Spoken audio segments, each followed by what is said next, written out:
Assalomu alaykum hurmatli yurtdoshlar, studiyamizga taklif qilingan hurmatli mehmonlar, ekspertlar, deputatlar, xush kelibsiz.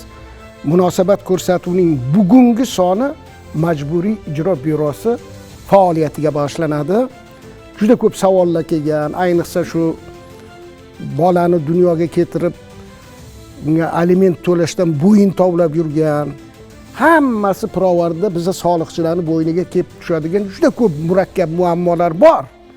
Bular haqida hali batafsil to'xtalib o'tamiz. Har galgidek ko'rsatuvimizni kunning eng muhim voqeasi bu tarixiy voqea. Endi 40 yildan beri birinchi marta Markaziy Osiyoda, aynan O'zbekistonda, aynan Samarqandda UNESCOning navbatdagi sessiyasi davom etmoqda. Juda keng qamrovli masalalar muhokama qilinmoqda. Suhbatimizni siz boshlab bersangiz, marhamat. Darhaqiqat mamlakatimizda Samarqand shahrida, ko'hna va navqiron Samarqand shahrida o'tkazilayotgan UNESCO mana bu tadbiri, ya'ni 43-konferensiyasi, bosh konferensiyasi juda ham katta olamshumul ahamiyatga ega bo'lgan, ayniqsa bizning mamlakatimiz uchun juda ham katta ahamiyatga ega bo'lgan bir tadbir bo'layapti. Nega deganda, hozirgina ta'kidlaganingizdek 40 yildan beri birinchi marta Parij shahridan tashqarida o'tkazilyapti. U ham bo'lsa O'zbekistonda, bizi Samarqand shahrimizda o'tkazilyapti. Bu mamlakatimizda o'tkazilayotgan xalqaro tadbirlarning tadbiri deb atashimiz mumkin. To'g'ri. Chunki bu biz taklif qilgan yoki bizni tadbirimiz emas, bu ularni o'zlari bizni loyiq topib, tanlab, o'zlarini tadbirini bu yerda o'tkazishyapti. Hattoki mana bosh direktorini ham saylovlar masalasi bo'ladimi, kun tartibidagi masalalarni ko'rib chiqish bo'ladimi, bularda hammasi bizni mamlakatimizda o'tkazilayotganligi bu juda ham quvonarli holat. Darhaqiqat aytib ta'kidlashimiz lozim, davlatimiz rahbari katta nutq bilan boshlanishida mana chiqdilar. O'sha nutqlarida asosiy e'tiborda UNESCOda asosiy yo'nalishidan kelib chiqib, ya'ni ta'lim, ilm-fan va madaniyat yo'nalishidan kelib chiqib, qator yirik o'zlarining takliflarini ilgari surdilar. Bularning ichida birinchi navbatda aytishimiz lozim, bu inklyuziv ta'limda UNESCO shafiyligida rivojlantirish. Bu nima degani? Bu birinchi navbatda nogironligi bo'lgan yoki ma'lum bir imkoniyatlari cheklangan bolalar, yoshlar, aholi qatlamlari uchun inklyuziv ta'lim olish imkoniyatlarini kengaytirish. Biz yaqindagina Xalq demokratik partiyasi fraksiyasi a'zosiman, bilasiz, o'shanda o'rganganimizda dunyo bo'yicha Birlashgan Millatlar Tashkilotining o'rganishlari bo'yicha 3% gina nogironligi bo'lgan aholi, demak, ta'lim olish imkoniyatiga ega ekan. Bu mana bu davlatimiz rahbarini ilgari surgan mana bu taklifini nafaqat O'zbekiston, balkim butun global miqyosda qanchalik dolzarb ekanligini, zarur ekanligini ko'rsatadi va buni UNESCO shafiyligida o'tkazilishligi yanada uni quvvatini kuchaytiradi degan fikrdamiz. Sharofiddin, mana ommaviy axborot vositalarida UNESCO bosh konferensiyasining 43-sessiyasini Samarqandda o'tkazish qarorini 194 ta davlat bir ovozdan qo'llab-quvvatladi. Bu xalqaro hamjamiyatning O'zbekistonni madaniyat, ilm-fan, ma'naviyat markazi sifatida tan olganligining dalilidir. To'g'ri, so'zga qo'shimcha qilib aytmoqchimanki, nima uchun aynan Samarqandda o'tkazildi? Endi Samarqand haqida biz o'sha tarixchi, o'sha Ibn Battuta bo'ladimi, Ibn Xaldun bo'ladimi, Klavixa bo'ladimi, juda katta baho berilgan. Men hamisha ikkita insonning gapini hamisha aytib yuraman men. Birinchisi bu François Mitterrand, bu Fransiya prezidenti. O'sha Samarqand, O'zbekistonga amaliy rasmiy tashrif bilan kelganda Samarqandga borishgan. Samarqandga borganda bitta aytilganki, men hamisha aytib yuraman buni, meni bir umrlik armonim shu Afrosiyobdagi elchilar rasmini ko'rish. Bu eramizdan avvalgi asrda o'sha xorijlik elchilarni Samarqand hukmdoriga kelishi bitta rasm. Qarang-da, qaysidir bir Yevropani buyuk bir davlatini rahbari mana shu gap aytishi juda meni to'lqinlantirgan. Bu 90-yillar o'rtalarida. Xuddi shunday. Ikkinchisi bundan 10 yil oldin, ro'parasi 10 yil oldin, 2015-yilda S5 qo'shuv 1 formatda tashqi ishlar vazirlari Samarqandda uchrashadi. Amerika Qo'shma Shtatlarining o'sha paytdagi davlat kotibi Jon Kerri edi. Bu yerda bo'ladi va Ostonaga boradi, Qozog'iston poytaxti. O'sha gapni O'zbekistonda ham aytish mumkin edi, lekin Ostonada 3-noyabr kuni talabalar bilan uchrashganda bitta juda zo'r gapiradi. Sizlar bilasizlarmi dedi, BMT qayerda tashkil etilgan? Biz bundan 70 yil oldin Nyu-Yorkda tashkil etilgan deb yuramiz. Lekin aslida bundan 400 yil avval Amir Temur poytaxti Samarqandda tashkil etilgan deb o'zini so'zlar bilan isbotlab beradi. Klaviy ham so'zlar bilan isbotlab beradiki, bunaqa shahar yer yuzida yo'q. Bir payt o'zida ham arab, ham fors, ham turk, ham nasroniy, ham musulmon, ham buddist ga sig'inadigan insonlarni bir joyda to'planishi keyinchalik bu 20-asrlarda 19-asr oxirlarida Istanbul bo'ldi. Hattoki Bag'dodda ham shunchalik ko'p millat vakillari hech qachon bo'lmagan. Hattoki o'sha faqat Samarqanddagina o'sha Temur paytida bo'lgan, bobomiz Temur paytida. Mana shu juda ta'sir qilgan. Shuning uchun mana bugun Samarqand yana dunyo poytaxtiga aylandi. Yana aytamiz, masalan, tomoshabinlarimiz yaxshi bilishadi, o'zi bu bosh konferensiya nima o'zi? Masalan, bosh konferensiya UNESCOning eng oliy organi. Nima uchun O'zbekistonga ular oshiqishdi. Bu qaror shu yilning aprel oyida o'sha Parijda bo'lib o'tgan katta anjumanda qabul qilindi. Chunki Samarqand boya aytganimizdek, shu dunyo poytaxti ham bo'ladi. Endi bilasizmi, men nazarimda Samarqand tanlanishi bejiz emas. Bu O'zbekiston prezidenti Shavkat Mirziyoyev olib borayotgan ochiqlik va islohotlar siyosati deb o'ylayman.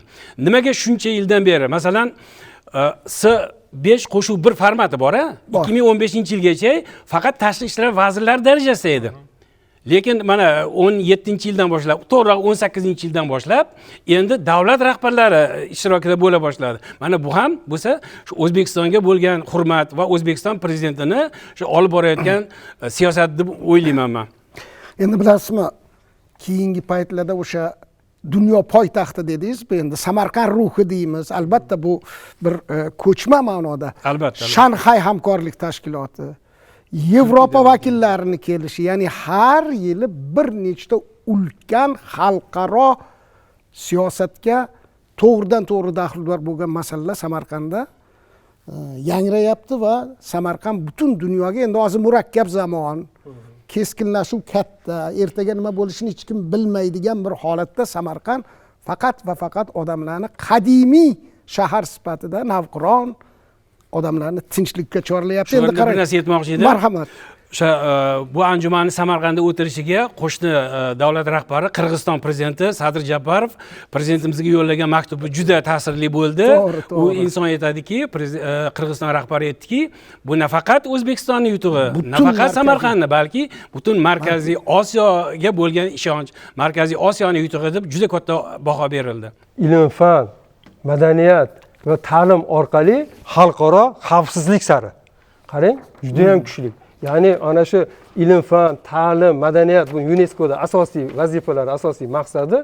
O'shalardagi hamkorlik orqali, hamkorlikda orqasidan nima kelib chiqadi? O'zaro kelishuv, o'zaro do'stlashuv, o'zaro birgalikdagi bir kelishuvlarga erishish kelib chiqadi. Buning natijasida xalqaro xavfsizlik ta'minlanadi. Endi bilasizmi, mana O'zbekiston bu yerda biz endi juda keng qamrovli faoliyatida UNESCOning ilm, fan, texnologiya, mana sun'iy intellekt ishlab chiqaradigan mamlakatga aylanyapti dedi va shu muhokama qilindi.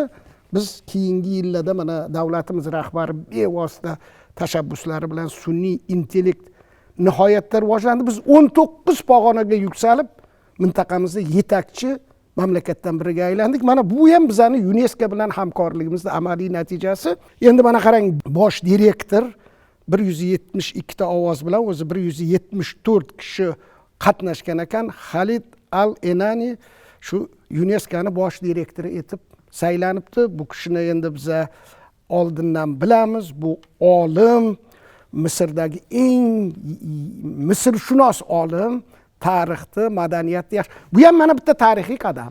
Masalan, mana O'zbekistonning bir qator shaharlari yoki masxal og'zaki ijodlari UNESCOni non-moddiy yoki moddiy merosi ro'yxatiga kiritilgan. Mana bular qaysidir shaharda qilingan. Masalan, Afrikaning qaysidir shahrida 20 dan ortiq bizni boyliklarimiz, yodgorliklarimiz UNESCOning ro'yxatiga kiritilgan.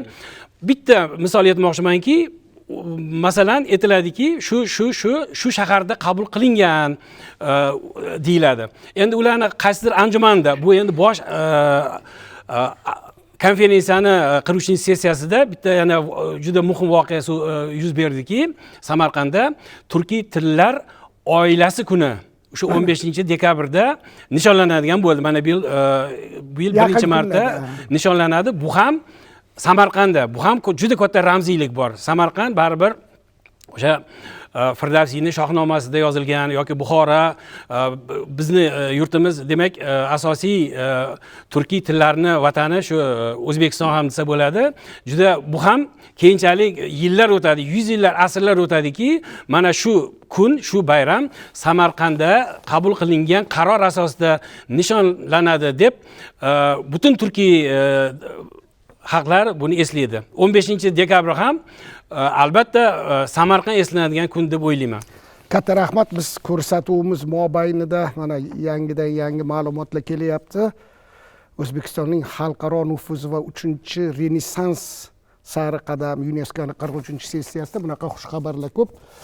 Biz mavzu ko'rsatuv doirasida yana bir necha bor qaytamiz. Endi biz va'da berganimizdek shu bugun majburiy ijro byurosini faoliyatiga to'xtalib o'tamiz. Bevosita boshlab bersangiz, bu soha nihoyatda nozik, nihoyatda mas'uliyatli, lekin nihoyatda zarur. Kimdir boya mana ko'p ota-onalar murojaat qildiki, shu bolalarimni deydi pulini bersangiz qursa deydi. Hali aliment masalalarida. Keyin to'g'ridan to'g'ri o'g'rilarga ham ko'p ekanda. Shuning uchun siz suhbatimizni boshlab bering. Bu har xil holatlarga tushsalaring kerak. Shunday. Korrupsion holatlar taklif qilinsa kerak, sizlarga qo'ya qoling deb. Marhamat. Bitta lavhani ko'rib olamiz, keyin shu savolimga javob berasiz. Marhamat. Mamlakatimizda qonun ustuvorligini ta'minlash, fuqarolar va yuridik shaxslar huquq hamda manfaatlarini himoya qilishda majburiy ijro byurosining roli ortib bormoqda. Shuningdek, sud qarorlarining hayotga tatbiq etilishini kafolatlashda hal qiluvchi rol o'ynaydi. Xususan, Navoiy viloyatida ham byuro organlari tomonidan joriy yilning yanvar-sentyabr oylarida amalga oshirilgan ishlar bu bordagi samarali faoliyatni yaqqol namoyon etadi. Jumladan, o'tgan vaqt mobaynida byuro organlari tomonidan 314.370 ta ijro hujjati bo'yicha ishlar yuritildi. Bu hujjatlar umumiy hisobda 3 trillion 739 milliard so'm miqdoridagi talablarni qamrab oldi. Shundan 2 trillion 180 milliard so'mlik 169.401 ta ijro hujjati bo'yicha yakuniy qarorlar qabul qilindi. Aniq natijalarga keladigan bo'lsak, 109.430 ta ish yuzasidan 1 trillion so'mlik mablag' amalda undirildi. Buning 520 milliard so'mi davlat foydasiga tushdi. Shu bilan birga davlat siyosatida muhim o'rin tutadigan temir daftar, ayollar daftari va yoshlar daftari jamg'armalariga 39.4 milliard so'm mablag' yo'naltirildi. Bu natijalar ijtimoiy adolatni ta'minlash, ehtiyojmand qatlamlarni qo'llab-quvvatlashda ijro organlarining faol ishtiroki mavjudligini ko'rsatadi. Byuroning Navoiy viloyat boshqarmasi tomonidan jismoniy va yuridik shaxslarning murojaatlari to'liq, xolisona va o'z vaqtida ko'rib chiqish ta'minlanmoqda.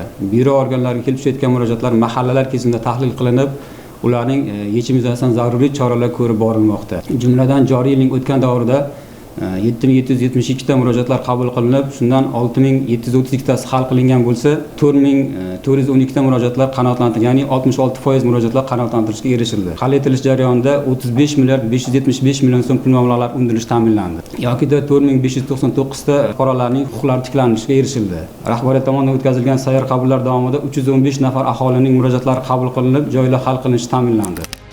Qayd etish joiz, majburiy ijro byurosi tomonidan amalga oshirilgan ishlar ijro intizomini ta'minlashda, fuqarolar va davlat manfaatlarini himoya qilishda muhim ahamiyat kasb etmoqda. Xususan, aliment, soliq, kredit va kommunal xizmatlar bo'yicha qarzdorliklarni undirish, mulkni xatlov va auksion orqali realizatsiya qilish, qidiruvdagi shaxslarni aniqlash kabi yo'nalishlarda amaliy natijalarga erishilgani bu sohadagi tizimli islohotlar samarasi ekanini ko'rsatadi. Xo'p, suhbatimizni boshlab berasiz. Trillion so'mlar haqida gap ketyapti-da. Shunday. Demak, oldin bularni sud ijrochilari o'ndira olmaganmi? Avvalambor jamiyatimizdagi qarorlarning qabul qilinishi bu qarorlar ortida insonlarning, jamiyat, davlatning manfaatlari borligini, yoshgina voyaga yetmagan farzandlarimizga aliment undirishdek bir tomondan ham mas'uliyatli, ham murakkab bo'lgan ijro ishlarini ta'minlashdek oldimizda muhim vazifalar turganini anglatadi. Byuro organlari tomonidan joriy yilning statistikasini aytadigan bo'lsam, 6,2 millionta hujjatlar ijrosi ta'minlangan, millionta hujjatlar. Endi undiruvlar aytadigan bo'lsak, 45-6 trillion so'm mablag' undirildi. Bu davlatimiz foydasiga, buni kategoriyalarga aytadigan davlatimiz foydasiga, jamiyatimizdagi ayollar temir daftar, ayollar daftari, yoshlar daftari, bundan tashqari aliment mablag'lari buncha mujassam. Tadbirkorlarimiz hozir jamiyatimizda juda ham ilg'or rivojlanayotgan tadbirkor faoliyat shulardan qatlamga ham biz doimiy ravishda himoya qilishimiz kerak. Sababi bu orqali ishchilarning ham manfaati bor deb hisoblaymiz. Endi bu savolingizga ham kengroq to'xtaladigan bo'lsak, oldingi davr bilan ozroq qiyoslaydigan bo'lsak, 8,5 yil vaqt o'tayapti mana. Bir organ tashkil topganiga xodimlarning ish hajmi yildan yilga emas, oydan oyga oshib boryapti. Nimaga? Bunga nima sabab nima? Avvalambor davlatimizda olib borayotgan sud huquq islohoti natijasida fuqarolarimiz huquqiy savodxonlik oshib, murojaatlar qilishi ko'payyapti. Sudlar orqali o'zining manfaatini himoya qilishi. Hozir jamiyatimizda bilasiz, firibgarlar yoki ko'p fuqarolardan mablag' berib ola olmaslik yoki kelishuvlarni oxirgi yakuniga yetmagandan so'ng sud orqali manfaatini himoya qilishga bo'lgan hujjatlar soni ko'p ekan. Bu albatta bizga elektron tarzda sudlar, bundan tashqari boshqa organlarimiz bor, kommunal to'lovlar bor, tashkilotlar bor. Har uyimizda oldin JEK derdik, hozir boshqaruv servis kompaniyalari deymiz, energiya, tabiiy gaz, ichimlik suvi bor, issiq suv. Mana shularning hammasini agar fuqarolarimiz o'zi vaqtida to'lamagan, amal qilmagandan so'ng qay tarzda amalga oshirish kerak bo'ladi. Faqat qarz olib qolmaydi. Undiruv rechagini albatta Majburiy ijro byurosi tashkil etadi. Shuning uchun xodimlarimiz sonini ko'paytirish emas, ko'proq zamonaviy texnologiyaga o'tish. Axborot texnologiyalardan foydalangan holda sohani raqamlashtirish qaratilyapti. Eng murakkab holatlar qana mana shu amaliyotda? Chunki odamlarimizni bilish kerak-da. Birinchidan, qaror qabul qilingandan keyin uni ijrosi bo'lmasa, uni kuchi bo'lmaydi-da. Bu to'g'rimi, noto'g'rimi? Lekin katta korrupsion holatlarga duch kelasizlar-ku. Albatta. Ular yon bergisi kelmaydi-da. Mana misol uchun, mana yaqindagina bo'lgan holatni aytaman. O'zimiz yaxshi bilamiz. Toshkent shahri, viloyatlarimizda ham yangi qurilmalar, yangi obodonlantirish ishlari borish jarayonida eski o'z boshqunchalik bilan noqonuniy deb topilgan qurilmalarning yuzaga kelayotgani aniqlab qolyapti. Misol uchun, ko'chada mexanizmlarga qurilish tomonga to'g'ri kelmaydigan bino, kafe yoki ko'pgina qurilmalar bilyapmiz, ko'ryapmiz va buzishga to'g'ri keladi. Fuqarolarimiz osoncha taslim bo'lgisi kelmaydi. Qo'polroq aytganda, turli rechaklarini, turli shakllarni ishga soladi, ijtimoiy tarmoqlarda tanqid qiladi. Zangiota tumanida misol uchun qabristonga uy qurgan fuqarolarimiz katta, undan ziyod 11 ta uyni buzishga to'g'ri kelayotgan jarayonlarda ba'zilari shu bilan birgalikda maishiy xizmat ko'rsatish shoxobchalarni qurgandan so'ng buni osonlikcha buzishni xohlamaydi. Keyin albatta siz aytgandek, lekin aslida ular tub mohiyatdan noqonuniy bo'ladi-da. Noqonuniy. Kimdir unga menimcha bergan bo'lsa kerak, shu qabristondan ruxsat bergan bo'lsa kerak. O'zicha qurmaydi-ku. Endi mana shu jarayonda boyagi savolingizga keladigan bo'lsak, bu shoxobchadan, daromad olgan shoxobchadan yoki uydan yoki garajdan foydalanib ketgan fuqaro osonlikcha buzgisi kelmaydi, biladi. Davlat ijrochilar muddat beradi, muddatdan o'tgandan so'ng qiyin, qarshilik ko'rsatadi. Qarshilik ko'rsatadi, yechim emasligini bilgandan so'ng siz aytgandek, bizni davlat ijrochilarimiz to'g'ridan-to'g'ri aholi bilan ishlagandan so'ng ba'zi bir ijrochilarga kelishuvga borish yoki suiiste'molchilikka nojo'ya xatti-harakat qilishga ta'sir o'tkazishi yo'q emas. Mana shunday noqonuniy qurilmalarni osonlikcha buzish emas, balki pora evaziga, pora berish evaziga o'z foydasiga hal qilish holatlari ham yo'q emas, afsuski. Mana Yakkasaroy tumanida yaqinda 3 kun oldin bo'lgan holat, fuqaromiz noqonuniy qurilish qurgan, necha marta ogohlantirilgan. Yo'q, ijtimoiy tarmoqlarda juda keskin muhokama qilindi. Yo'q, bu yangi holat. Bu yangi holat. Yangisimi? Bu yangisi. Bu holatda fuqaro garajni buzgisi kelmayapti. 28 kvadrat metr ekan, buzgisi kelmayapti. Turli instansiyalarga, sudlarga borib murojaat qilyapti. Baribir ham sud ham keyingi instansiyalar ko'rgani bilan birinchi qarorini to'g'ri topgan. Oxir oqibat $3000 bilan buni o'zining foydasiga hal qilish uchun davlat ijrosining oldiga murojaat qiladi. Qonunni bilasiz, pora olish, pora taklif qilyapti $3000. Shunday. Pora olish bilan birgalikda uni bergan shaxsga nisbatan ham qonunchilikda javobgarlik nazarda tutilgan. Mana shu jihatdan fuqaromiz mana shu jinoyat ishiga qo'l urib, hozirda jinoyat ishi qo'zg'atilgan, tergov harakatlari davom etyapti. Bu o'sha mablag'ni o'z tomoniga ag'darash uchun ishlatish emas, balki buni to'g'ri yo'lga qo'ygani balki uni javobgar bo'lmasi mumkin. Bu bilan bu fuqaromiz davlat ijrochisi, davlat xizmatchisini ham jinoyatga chorlayapti. Mana shu tomonga ahamiyat berishimiz kerak. Shuning uchun xodimlarimizni bu shaklda ijroning harakatini o'zgartirish, davlat ijrochisiga to'g'ri taklif, ta'sir o'tkazishdan ko'ra biz shu narsaga kelganmizki, biro organlarida juda ko'p qarorlarimizning ijro etilishi bu avtomat elektron tarzda bo'ladi. Ya'ni mening taqiqim bor ekan, zapretim bor ekan, chetga chiqishim kerak. Lekin chetga chiqishga taqiqni qanday yo'q qilsak bo'ladi? Bu qaror ijrosi ta'minlanishi kerak yoki qarzdor to'lanishi kerak. Lekin shuni gaplashib, kelishib yo'lga qo'yaman degan fuqarolarimiz yana yuqorida aytganda avvalambor o'zida yashayotgan bo'ladi. Qolaversa xodimga nisbatan ham uni ham jinoyatga chorlashi mumkin. Hammasi bizda bu jihatlarimiz elektronlashgan. Uyda o'tirib ham telefonda qarzdorga batarya etib ham bemalol. Shuning uchun sun'iy intellekt boya aytdik-ku, bekorga Samarqandda muhokama qilinmayapti Sharofiddin. Inson omili deyarli yo'qolishi kerak-da. Bo'lmasa bular talab qilgandan keyin haligi odamlar bularga har nima talab qiladi. 10 ta uy qabristonda dedingiz, ko'p qavatli uymi? Yo'q, uchastkalar, ya'ni uylar. Qabristonga. Noqonuniy. Marhamat. Amaliyot bo'yicha amaliyotdan marhamat. Endi amaliyotda shunaqa holat bo'lgan. Haqiqatdan savol bo'lsa domla, marhamat. Tuman hokimi lalmi joydan, sug'oriladigan yaxshi joydan qaror chiqarib beryapti, bir 5-6 ta uyga misol uchun. Undan keyingi hokim shu narsani bekor qildi. Uni orasida bu odamlar qaror asosida uy qurib, kadastr qilib, juda bir ko'tarib, bino qilib yashayapti 5-6 yil.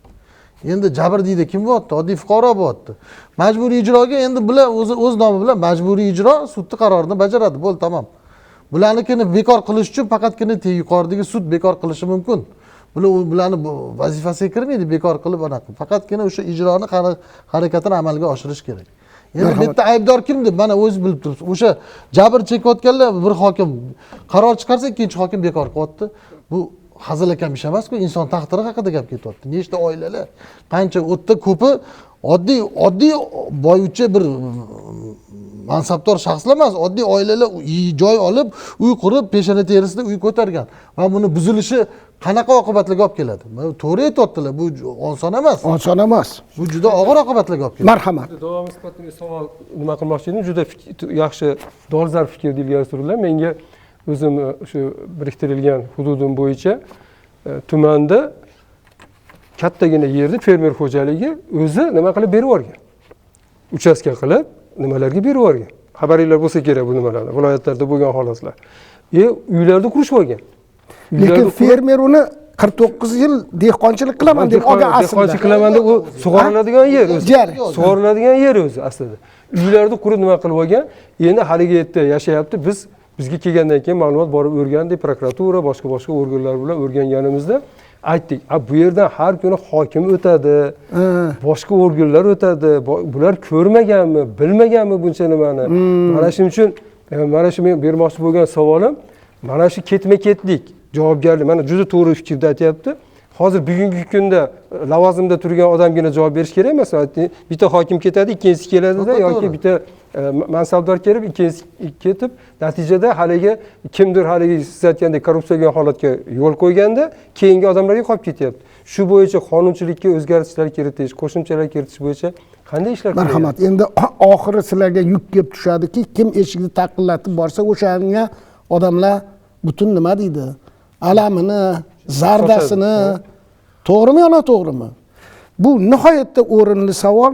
Shu hali o'zingiz ham aytdingiz-ku, oshxona quraman deb 9 etajli uylar qurib yuborgan holatlar bor, noqonuniy holatlar, lekin odamlar siz aytgandek o'tib qaytadi-ku.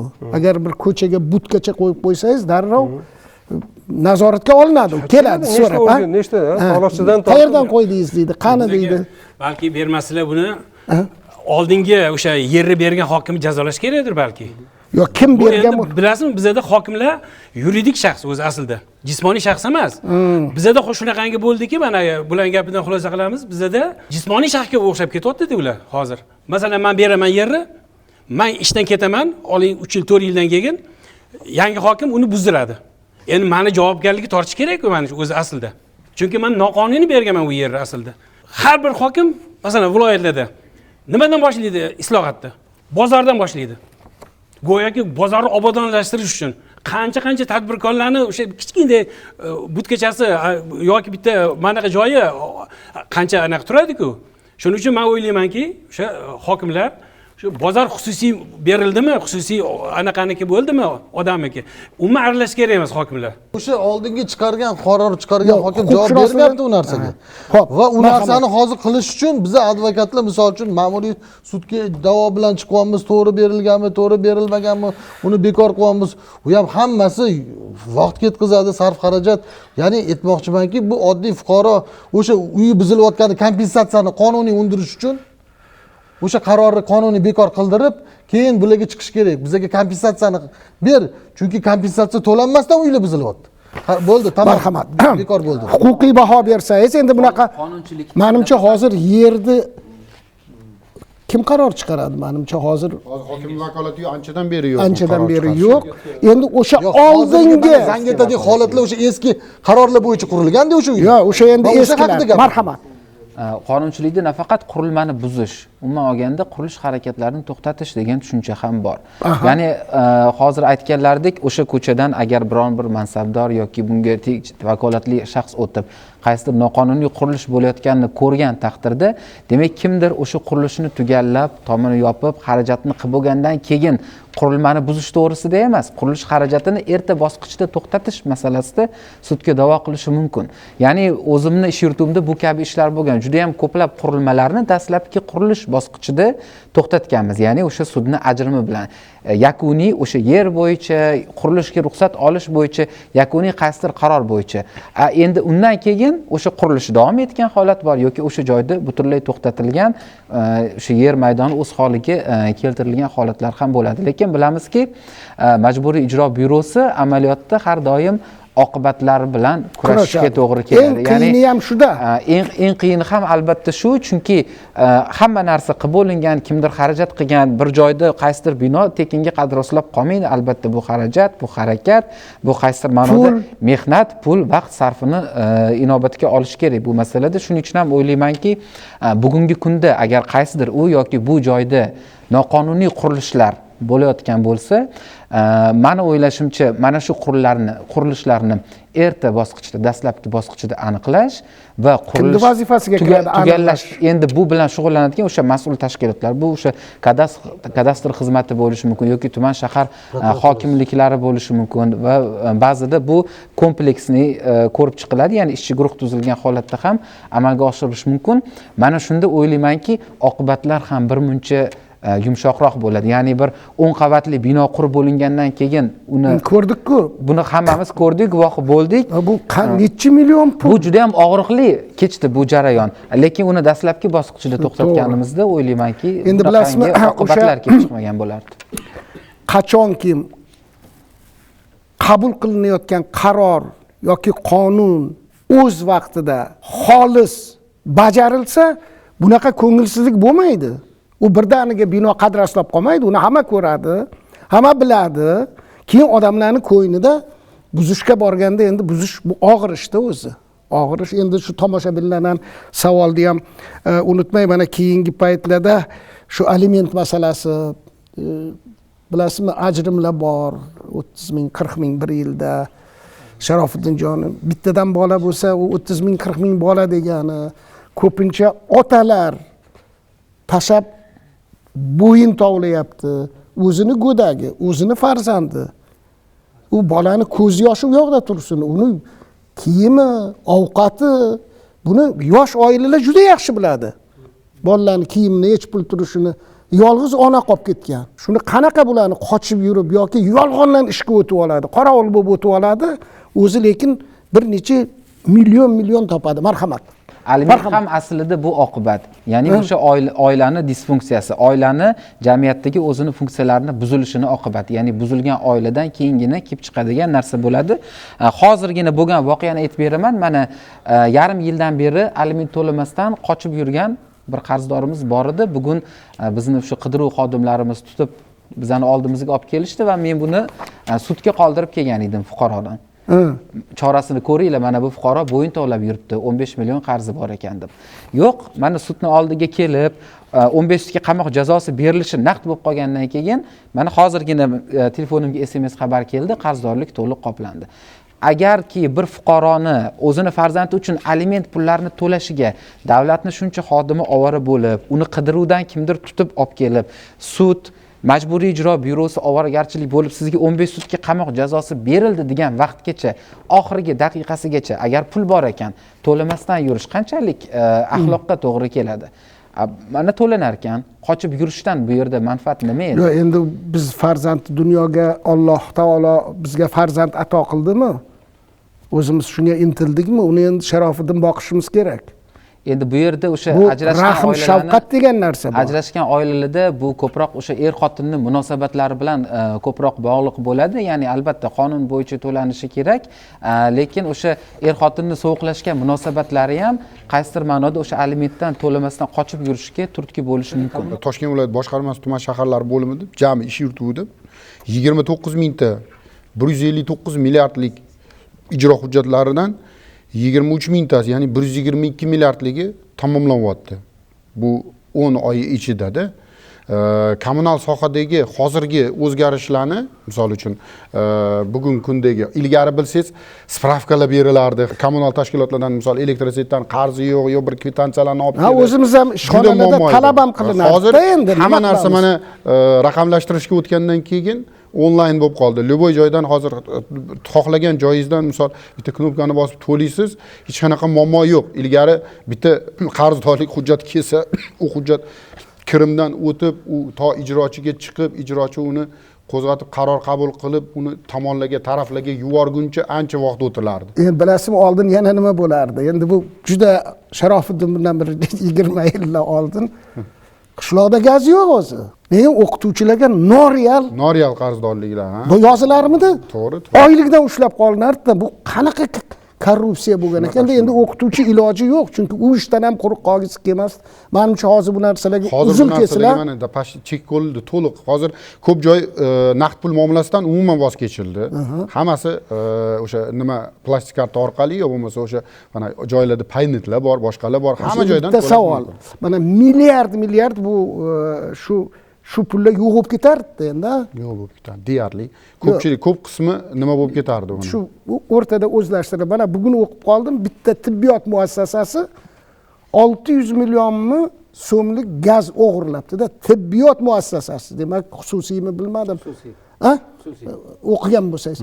Bu nima endi? Bularni kim tekshiradi? Qanaqa qilib endi 600 million u pulni kim to'laydi keyin deng?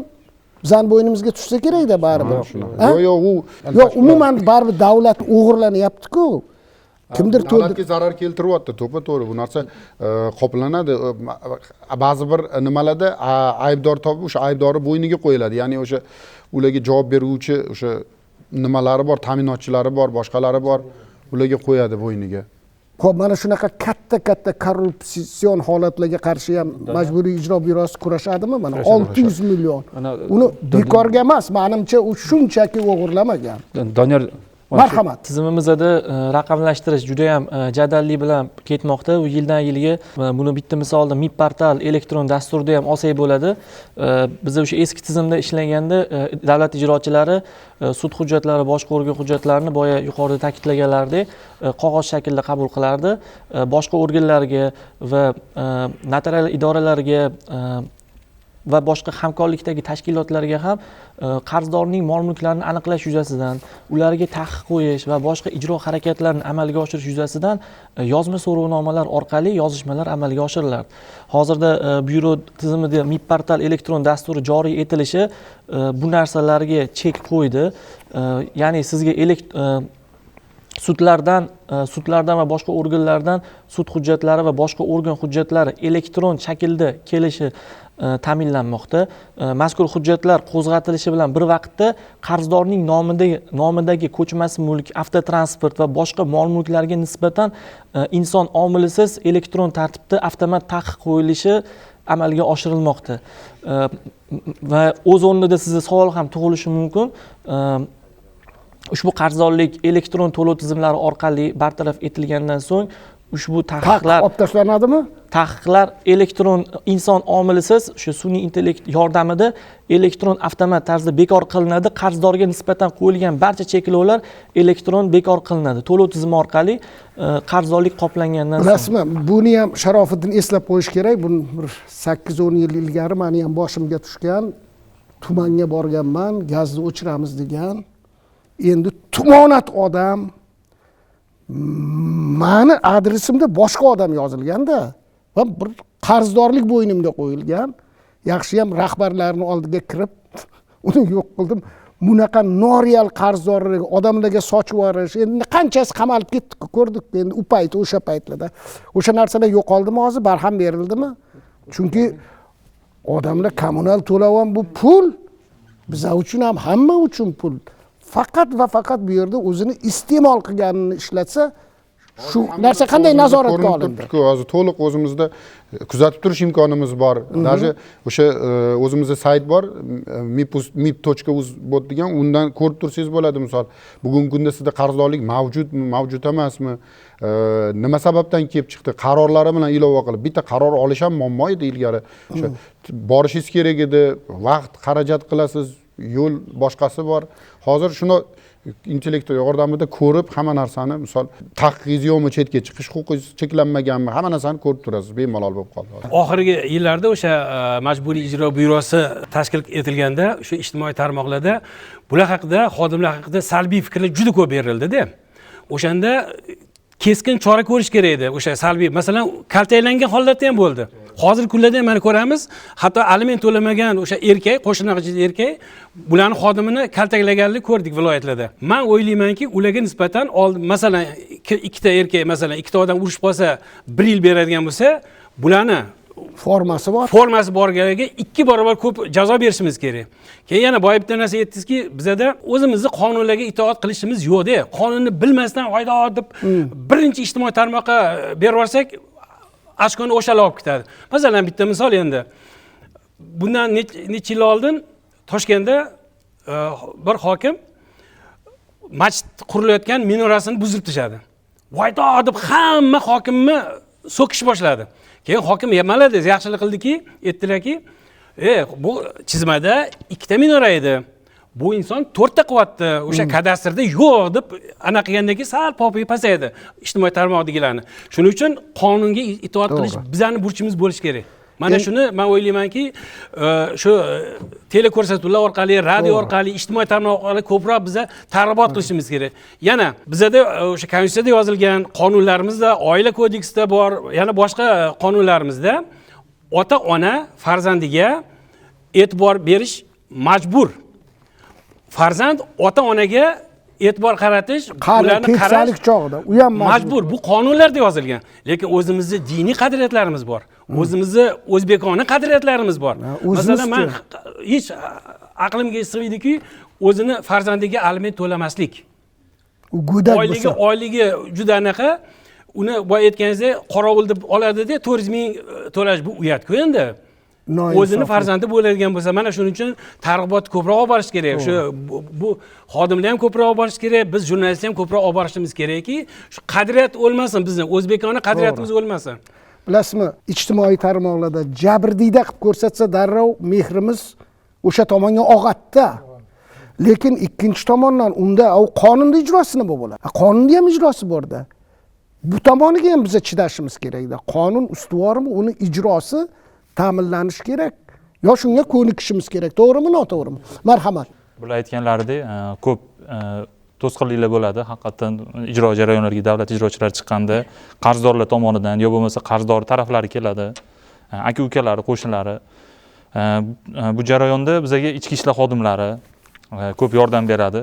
Biz hamkorlikda ishlaymiz. O'sha ichki ishlar, tibbiyot birlashma xodimlari keladi. Vaziyat holatlari bo'lib qoladi. O'zini endi har xil holatlarga soladida qarzdorlar yo taraflari o'sha ijro harakatlarini to'xtatish bo'yicha, ya'ni harakatlar bo'yicha uni rasmga olib, videoga olib, shu bo'yicha ancha harakatlar bo'ladi. Bu yerda biz keyin aliment bo'yicha gapirdingiz. Aliment bo'yicha ham o'sha yarashtirish tizimi yo'lga qo'yilgan Toshkent viloyat boshqarmasi tomonidan ham bizda yaqinda Zangio'ta tumanida eksperiment tarzida olib borildi. Bunda mahalla 7lik tizimi bilan biz hamkorlikda chiqib turib, bir hafta o'sha aliment ajrashgan oilalar bilan borib, uchrashtirib, o'rganib, o'sha bir hafta ichida 50 ga yaqin oila yarashtirildi. Tushuntirildi. Bo'larkan-ku. Shunaqa holatlar bo'ldi. Yaxshi tomonlama yo'lga ham ketdi. Bo'larkan. Majburiy ijroda eng katta muammo to'lamaydigani baribir to'lamaydi. Shunaqalari bor. To'lamaydi. O'sha 15 sutkasini ham oladi, jinoyat kodeksi bo'yicha keyin undan keyin 122 bilan qamalib ham chiqadi. Baribir ham to'lamaydi. Mana shunaqalarga nisbatan men aytmoqchi bo'lganim, Siz alimentni nazarda tutyapsiz-da. Aliment bo'yicha gapiryapman men. Sizlar taklif kiritinglar, bunaqalarni bor-ku, ashaddiy umuman hamma narsaga qamalib ham chiqib to'lamayapti. Bor, o'zingizlar bilasizlar. Antki borib fondga taqaladi. Fond ham chegarasi bor uni ham. Hammaga beraverasizlar fond orqali. Hamma keladi-da, fondinglar bor ekan, shu fonddan bizga pul beringlar desa, sizlar qanaqa javob berasizlar? Uni ham yopish kerak-ku, to'g'rimi? Mana shunaqalarga sizlar taklif bilan o'sha qonunchilik palatasiga, Oliy Majlisga, Senatga sizlarni sizlarni vakilinglar chiqib aytish kerak. Mana shunaqa bor bizda shunaqa holatlar. Shularga nisbatan qat'iy jazo choralarini ko'rish kerak. Mehnat birjalari bilan ham hamkorlik qilamiz. Ko'p mehnat yarmarkalari o'tkaziladi. Mana hokimiyatlar, prokuraturalar bilan birgalikda tumanlarda, joylarda o'tkaziladi. O'sha joylashadiganlar ko'p, lekin ko'pchiligi bu narsaga отказ qilyapti. Sababi haligi nima deydi, summalari kichkina oyliklarni deydi, boshqa deydi. Qo'lida bo'lmasa hunari yo'q, nima? Qaraydi, boqabandalikda bu. Lekin joylashib to'layotganlari ham bor. Endi qarang, bitta savolda ixtiyoriylikka asoslanganda, chunki majburiy tartibda mehnatga joylashtirish qonunchilikda belgilanmagan, lekin haqiqatda shunchaki xohlamagani uchun to'lamaydiganlar. ijtimoiy nuqtai nazardan O'shanaqalarni jazolash qiyin kerak. ahvolga tushib qolgan oila bo'lsa, masalan bir ayol bo'lsa, endi shunaqa misolda ikkita bolasi bo'lsa, eri mana bu akamiz aytgandek qochib yursa, bolalar shu kommunal to'lovlarda qiynalib qolsa, mana shunaqa iloji bo'lmay qolganlarda nima aniq yordam bo'ladi? Hozir mana Shunaqa ham bo'lishi tabiiyda endi.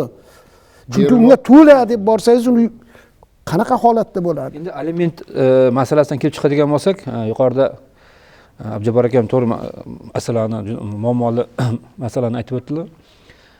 Davlatimiz rahbarining tashabbuslari bilan mana shu jamiyatimizdagi aliment to'lovidan bo'yin tovlagan muqaddam jinoyat kodeksi sudlanib jazo o'tagan shaxslarga nisbatan sud hukmi bilan ularning undiruvchilariga davlat tomonidan himoya sifatida tashkil etilgan aliment to'lovlari jamg'armasi mavjud. Aynan Abdujabbor aka shu narsani nazarda tutdilar. Statistikaga qarasam 11,7 milliard so'm 10 oyda 270 nafar fuqaroga berildi. Hali boya ijtimoiy jihatdan qiynalib qolganlar. Qiynalib qolgan.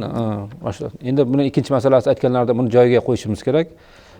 Jazo o'tagandan keyin aliment to'lovchi shaxs bilan biz yana alohida individual tarzda yana gaplashib, yana birjaga orqali ishga joylashtirib, chunki boyagi zararni endi joyiga qo'yishimiz ham kerak. Mana shu masalani nazarda tutiladi. Endi bilasizmi, Majburiy ishlatadigan qonun chiqarish kerak shularni. Xoliydimi, xohlamaydimi ishlash kerak, shu pulni joyiga qo'yish kerak.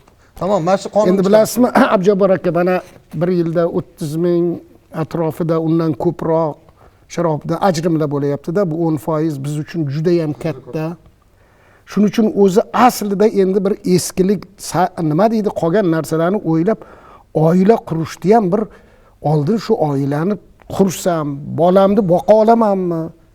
U bolani dunyoga keltirib o'zi qochib yursa-da, u bolani nima aybi bor? Shularni ham bir o'ylaydigan zamon keldi-da. Endi dunyo rivojlanib ketyapti. Mana bugun $1000 Xitoyda robot chiqibdi. Bemalol yoningizda olib yurasiz, gaplashadi, yordam beradi. Biza bu yerda hali majburiy ishlatadigan qonun chiqarish kerak. Shularni ham bir jiddiy o'ylab ko'radigan vaqtimiz keldi. O'ylash kerak endi. Endi bilasizmi, mana siz ko'p chet ellarda bo'lgansiz, oldin xona qiladi, rejalashtiriladi, o'ylaydi. Bu bolani ertaga qanaqa boqaman? Ko'p go'daylarni ko'ramizda, ko'chada yuribdi. Boshidan shunday boshlashimiz kerak. O'ylab. Mana bolalarni ko'tarib turadi-da.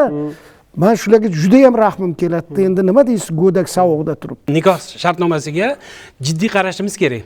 Bitta bandida bo'lish kerakki, ayol yozadiki, ayol tomonidan mabodo ajrashadigan bo'lsak, farzand kimda qoladi? Ayolda qoladigan bo'lsa, uyni er ta'minlab beradi. Mana shu hammasini ikkalasi kelishi kerak. Ana shablon nikoh shartnomasini imzolash kerak emas hozirgiga o'xshab. Hammasi bo'lish kerakki, advokat albatta to'ydan oldin advokat olish kerak, ikkalasi ham kelin ham kuyov. Mana shundagina menimcha ajrim kamayadi. Chunki nikoh shartnomasi juda katta mas'uliyat bo'ladi. Keyin bir haftada ajralib ham ketmaysizda o'ylaysiz-ya. Shunda erim yelkasida mas'uliyat bo'ladi, chunki ajrashadigan bo'lsam yozib qo'yibdi. Uy olib berishim kerak deydi. Yoki masalan kelin xiyonat qiladimi yo anaqa, ana unda ham yozilish kerak. To'g'ri. Shu bilan ana qiladigan bo'lsa, ajrashadigan bo'lsak, hammasi yozilishi kerak. Ikkita quda kelishi kerak. Mana shundagina ajrimlar kamayadi. Ana hozir nikoh qilayotganda domlalar gapirishadi, unaqa gapirishadi. Hozir nasihatchi hech kim eshitmayapti. To'g'ri. Shuning uchun men qog'oz bo'lishi kerak deb o'ylayman. Majburiy ijro byrosini tizimida faoliyat olib borayotganlarga oson emas. Chunki eng og'riqli nuqtada bular chiqib keladi, shu ijroni baribir yo'lga qo'yish kerak. Boshqa yo'l ham yo'q. Unda oldin haligi sud nimalari deyilardi, domla yurardi, ijrochilar u bitta o'zi yurardi, formasi yo'q. Uni birov gaplashardi, gaplashmas. Aksariyat qarorlar shunday qolib ketardi. Milliard pullar havoga sochilib ketardi. Yo'q edi. Mana hozir sizlar undirayotgan noqonuniy qurilmalar, ular oddiy odamlarniki emas. Hammasini xalq bilib, ko'rib turibdi. Shuning uchun bu tizimga o'tilganligi mana o'sha milliard, trillion so'mlarni aytyapsizlar, shularni xalqimizga qaytarib berib, qonun ustuvorligini ta'minlashda bu endi nima deydi? Ham og'riqli, ham kerakli nuqta, boshqa hech iloji yo'q endi. O'zimiz ham shunga darrovgina rioya qilamiz. Sharofiddin, to'g'rimi? Va xotirjam bo'lamiz. Fikr etmoqchi edim, majburiy muvaffaqiyat tilaymiz. Xalqimizga sidqi dildan xizmat qilinglar. Bugungi ko'rsatuvimiz mana shu sohada bir tomchi bo'ladi degan umiddamiz. Muhtaram teletomoshabinlar, shuning bilan bugungi ko'rsatuvimizni yakunlaymiz. E'tiboringiz uchun rahmat. Xayr, salomat bo'linglar.